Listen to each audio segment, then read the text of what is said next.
Nuestras pensiones peligran. Para que el sistema funcione se necesitarían 2 trabajadores y medio por cada pensionista. Mal vamos, porque no llegamos ni a 2. ¿Es nuestro sistema sostenible? ¿Hasta cuándo durará la hucha?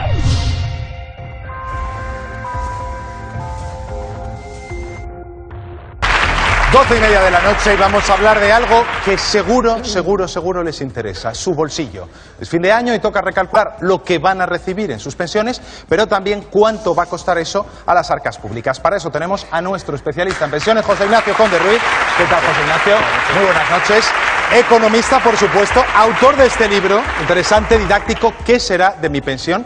Clarísimo, si lo pueden ver, el bolsillo vacío, estirado, y profesor de la Complutense. Enseguida entramos en harina y entramos en euros. Primero vamos a ver cómo está la situación de las pensiones. Nuestras pensiones peligran. La hucha se vacía. En noviembre hemos pagado 8.104,9 millones en pensiones. Todo un récord. Y un peligro.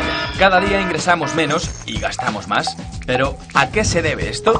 Principalmente al número de cotizantes actual, muy inferior al de hace 7 años. Para que el sistema funcione se necesitarían 2 trabajadores y medio por cada pensionista. Mal vamos, porque no llegamos ni a 2. Es decir, para que Paco y Dolores tengan garantizada su pensión, Víctor, Laura, Pepe, Nuria y Aurora deberían cotizar. Algo cada vez más complicado porque mientras los cotizantes disminuyen, los pensionistas no paran de crecer y crecer.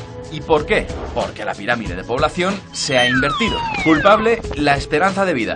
Nuestros mayores cada vez viven más y los jóvenes cada vez tienen menos hijos. Para detener el problema, en el año 2000 se crea el Fondo de Reserva de la Seguridad Social. Así, si los cotizantes no pueden pagar a Paco y a Dolores, el dinero se sacará de la hucha. Solución insuficiente, porque se está cogiendo más dinero del previsto.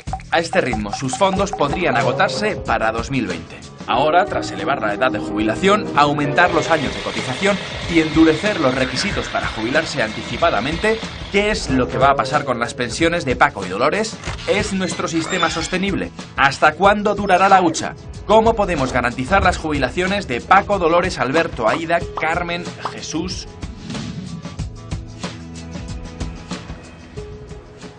Pues, José Ignacio, ¿para qué te voy a hacer yo una pregunta si la del vídeo es perfecta? ¿Hasta cuándo durará la hucha? Bueno, primero tengo que decir que la hucha de las pensiones se creó en el año 2000 y se usaba un poco porque cuando había superávits, pues se metía ahí lo que sobraba, y a partir del año 2004, sobre todo, todos esos superávits se metían ahí. El hecho de que la hucha de las pensiones vaya disminuyendo no es el problema es qué es lo que ha estado ocasionando esto. Porque las pensiones, se paguen con el fondo de reserva o se paguen con otra cosa, generan déficit, y el déficit entra igual en las cuentas del Estado. Es decir, que el fondo de reserva es un indicador, pero lo que realmente es preocupante es qué es lo que está pasando con las pensiones. Y si me permiten explicarlo en la pizarra. Hombre, para que veamos, para eso está, mírala, bueno, es pues, pequeña. Digamos que a día de hoy, como bien han dicho en la presentación, pues tenemos 9,2 millones de pensiones, mientras que tenemos 16,7 millones de cotizantes. Esto hace pues que haya 1,8 cotizantes por cada pensionista.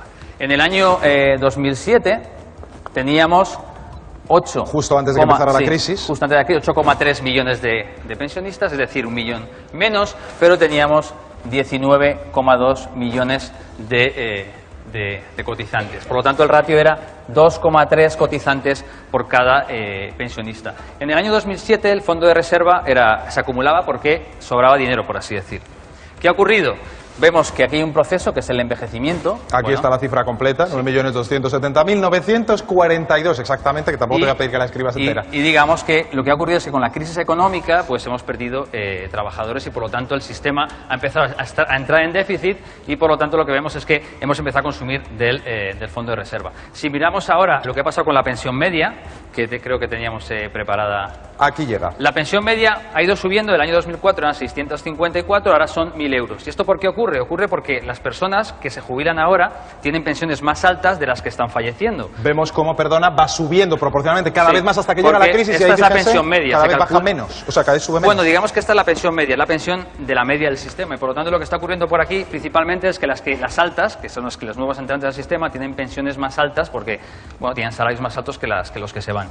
Pero esto, digamos, el problema es que una vez que recuperemos la crisis económica y volvamos a tener lo que nos gustaría a todos, el pleno empleo, pues tenemos que empezaría la crisis del envejecimiento. Y esto se ve muy bien en estas pirámides demográficas, donde lo que vemos aquí es que la base de la pirámide cada vez es menor, mientras que la parte de arriba de la pirámide pues cada vez es más, hay más Esto, gente. si me permites un dato, porque aquí se ven muchísimos números, ahora mismo la esperanza de vida en España son 82,8 años, y para que ustedes lo entiendan, son 3 años más que hace una década. Hace 10 años vivíamos 3 años menos de media cada uno. Efectivamente. Y el INE nos ha dado una muy buena noticia el otro día, porque aquí tenemos las últimas previsiones del INE.